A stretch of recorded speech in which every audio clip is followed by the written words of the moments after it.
करवा चौथ की आप सभी को बहुत बहुत शुभकामनाएं। दोस्तों, स्वागत है आपका हमारे चैनल नेहर डिवोशनल में। इस व्रत कथा को सुनने से पहले महिलाएं अपने हाथ में 13 गेहूं के दाने ले लें। अब मैं कहानी शुरू करता हूँ। एक साहूकार था जिसके 7 बेटे और एक बेटी थी। सातों भाई व बहन एक साथ बैठकर भोजन करते। एक दिन कार्तिक की चौथ का व्रत आया तो भाई बोला कि बहन आओ भोजन करें। बहन बोली कि आज करवा चौथ का व्रत है, चांद उगने पर ही खाऊंगी। तब भाइयों ने सोचा कि चांद उगने तक बहन भूखी रहेगी, तो एक भाई ने दिया जलाया। दूसरे भाई ने छलनी लेकर उसे ढका और नकली चांद दिखाकर बहन से कहने लगे, चल चांद उग आया है, अधर्य दे ले। बहन अपनी भाभियों से कहने लगी कि चलो अधर्य दे। तो भाभियां बोली, तुम्हारा चांद उगा होगा, हमारा चांद तो रात को उगेगा। बहन ने जब अकेले ही अधर्य दे लिया और भोजन करने लगी तो पहले ग्रास में ही बाल आ गया, दूसरे ग्रास में कंकड़ आया और जब तीसरा ग्रास मुंह की ओर किया तो उसके ससुराल से संदेश आ गया कि उसका पति बहुत बीमार है, जल्दी भेजो। माँ ने जब लड़की को विदा किया तो कहा कि रास्ते में जो भी मिले उसके पांव लागू करना और जो कोई सुहाग की आशीष दे तो पल्ले में गांठ लगाकर उसे कुछ रुपए देना। बहन जब भाइयों से विदा हुई तो रास्ते में जो भी मिला उसने यही आशीष दी कि तुम 7 भाइयों की बहन हो, तुम्हारे भाई सुखी रहें और तुम उनका सुख देखो। सुहाग की आशीष किसी ने भी नहीं दी। जब वह ससुराल पहुंची तो दरवाजे पर उसकी छोटी ननद खड़ी थी।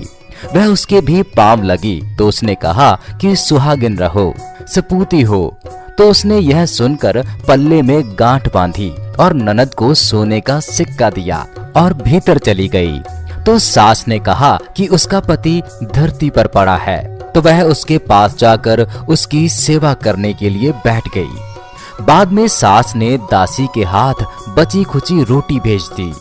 इस प्रकार समय बीतते बीतते मंगसिर की चौथ आई तो चौथ माता बोली, करवा ले भाइयों की प्यारी करवा ले।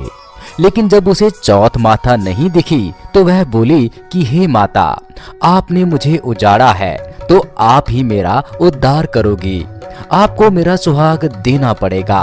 तब उस चौथ माता ने बताया कि पौष की चौथ आएगी, वह मेरे से बड़ी है, उसे ही सब कहना, वही तुम्हारा सुहाग देगी।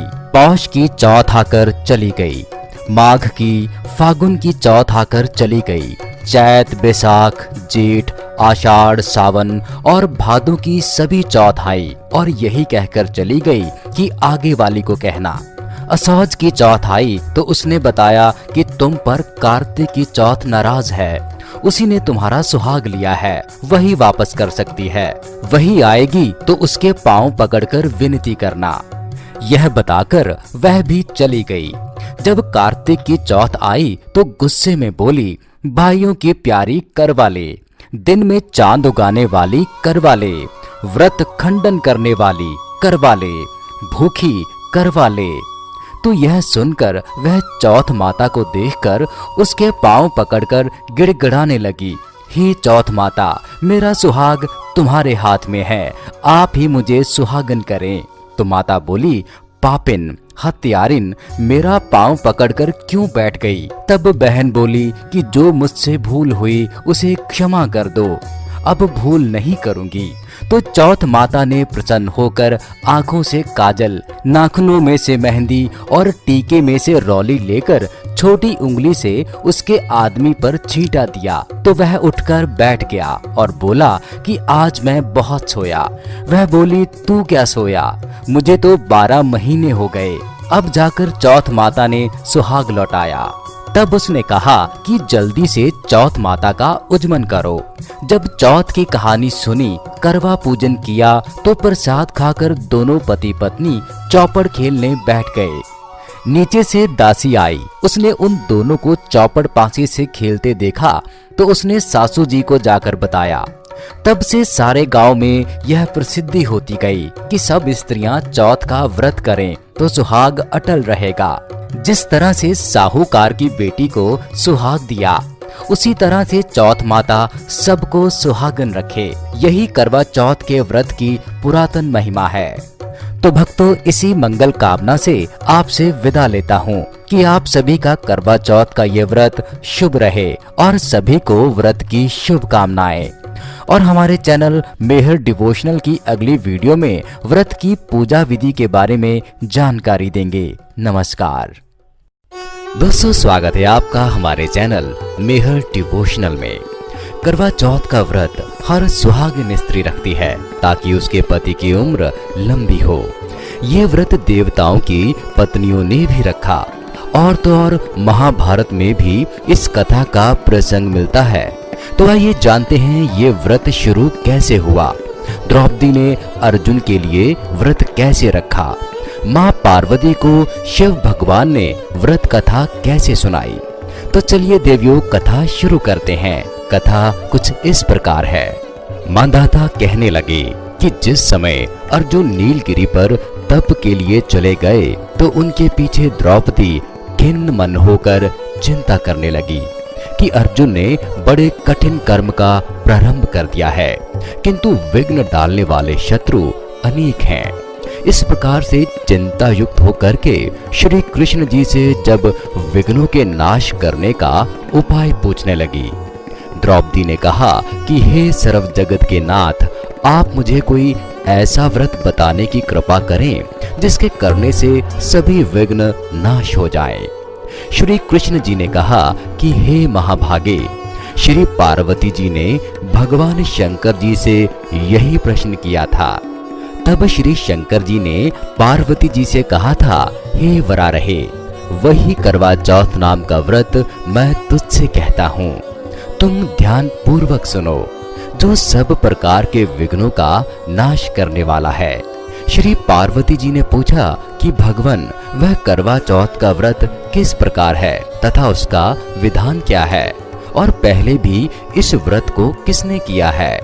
तो शंकर जी बोले कि पार्वती जी, अनेक प्रकार के रत्नों से शोभायमान, चांदी और सोने के भवनों से भरे, विद्वान पुरुषों से सुशोभित, लोगों को वश में करने वाली दिव्य स्त्रियों से शोभायमान, जहाँ पर सदैव ही वेद ध्वनि होती है, ऐसे स्वर्ग से भी मनोहर परम रमणीक शुक्र प्रस्थपुर में एक वेद शर्मा नामक ज्ञानी ब्राह्मण रहता था। उसकी पत्नी का नाम लीलावती था। उसके महाप्रकर्मी 7 पुत्र और संपूर्ण लक्षणों से युक्त वीरवती नाम की एक कन्या उत्पन्न हुई। उसकी आंखें नील कमल के समान और मुख चंद्रमा के समान था। उसका विवाह के योग्य समय आ जाने पर वेद शर्मा ने वेद शास्त्र के एक ज्ञाता विद्वान ब्राह्मण को विवाह विधि से उसे प्रदान कर दिया। इसके पश्चात वीरवती ने अपने भाइयों की स्त्री भौजाइयों समेत गौरी का व्रत किया।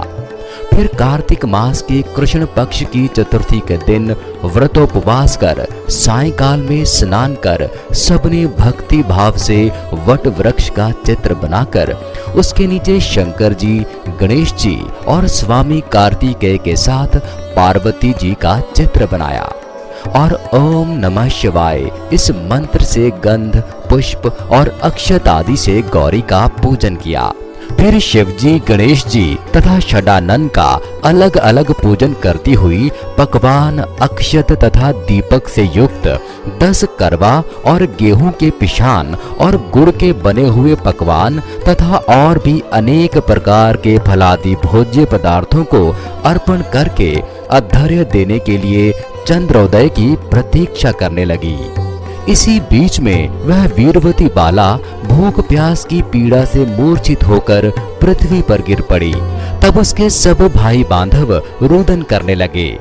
फिर वीरवती का मुख धोकर पंखे से हवा करके उसको ढाढ़स बांधने लगे कि अब चंद्रमा उदय होने ही वाला है। उसका एक भाई चिंता युक्त होकर एक वट वृक्ष पर चढ़ गया। बहन के प्रेम से दुखी उसके भाई ने जलती हुई लुकारी लेकर चंद्रमा के उदय होने का बहाना कर दिखाया। वीरवती ने चंद्रमा का उदय जानकर दुख का त्याग करके विधि विधान से अधैर्य देकर भोजन कर लिया। इस प्रकार व्रत के दूषित हो जाने के कारण उसका पति मर गया।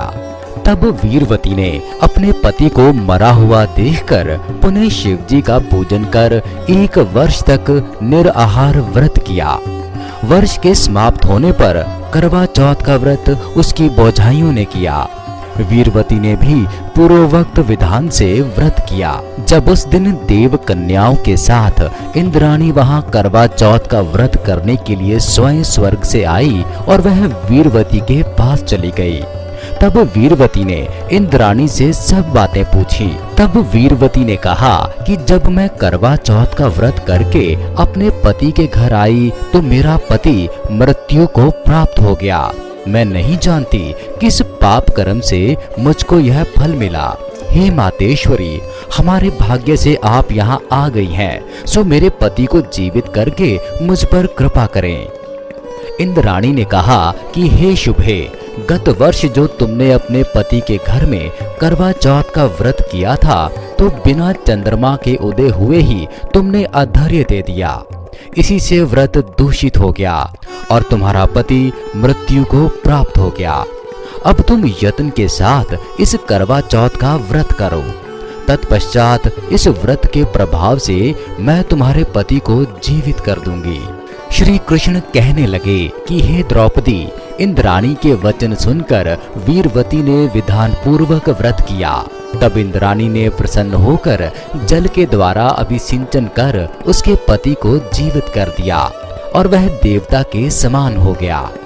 इसके पश्चात वीरवती अपने पति के साथ घर आकर आनंद करने लगी। वीरवती के व्रत के प्रभाव से उसका पति धन, धान्य, पुत्र तथा आयु को प्राप्त हुआ। इसलिए तुम भी इस व्रत को यत्न पूर्वक करो। धन्य वह देवी जो पति सुख हेतु व्रत पावे, धन्य वह पति जो देवी रूप पत्नी पावे, धन्य वह स्वरूप जो मनुष्यता का दीप जलावे। करवा चौथ की शुभकामनाएं। दोस्तों, स्वागत है आपका हमारे चैनल मेहर डिवोशनल में।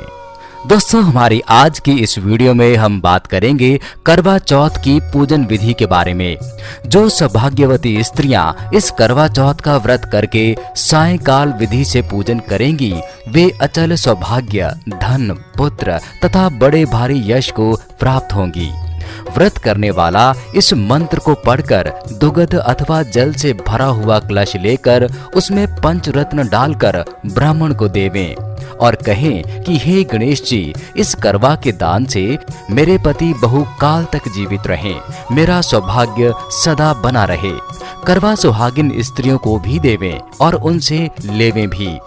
इस प्रकार सौभाग्य की इच्छा करने वाली स्त्रियां जो भी इसे श्रद्धा से करेंगी वह सौभाग्य, पुत्र तथा अचल लक्ष्मी को प्राप्त होंगी। कार्तिक मास की कृष्ण पक्ष की चतुर्थी अर्थात करवा चौथ के दिन लकड़ी का पाट पूर कर उस पर जल का भरा लोटा रखें। बायना निकालने के लिए एक मिट्टी का करवा रखकर करवे में गेहूं व उसके ढक्कन में चीनी तथा नकद रुपए रखें। फिर उसे रौली से बांधकर गुड़ चावल से पूजा करें। फिर 13 बार करवे का टीका करके उसे 7 बार पाट के चारों ओर घुमाएं। तब श्री गणेश जी की मूर्ति या पिंडोल रखकर उसे रौली, गुड़ व चावल चढ़ाएं और हाथ में 13 दाने गेहूं के लेकर कहानी सुने। कहानी सुनने के बाद करवे पर हाथ फेरकर सासू जी के पांव छुएं। तदुपरांत वह 13 दाने गेहूं व करवा यथास्थान रख दें। रात होने पर चांद देखकर चंद्रमा को अधैर्य दें। रात होने पर चांद देखकर चंद्रमा को अधैर्य दें। इस प्रकार करके प्रसाद ग्रहण करके व्रत करने वाली स्त्री व्रत खोले। करवा चौथ का व्रत करने वाली को चाहिए कि बहन और बेटी को भी व्रत की सामग्री भेजें। तो दोस्तों, यह थी करवा चौथ की पूजन विधि। और हमारे चैनल मेहर डिवोशनल में बाकी की 2 वीडियोस में व्रत कथा और कहानी को भी श्रवण कर सकते हैं। और इसी कामना के साथ विदा लेते हैं कि सभी स्त्रियों का ये करवा चौथ शुभ रहे। नमस्कार।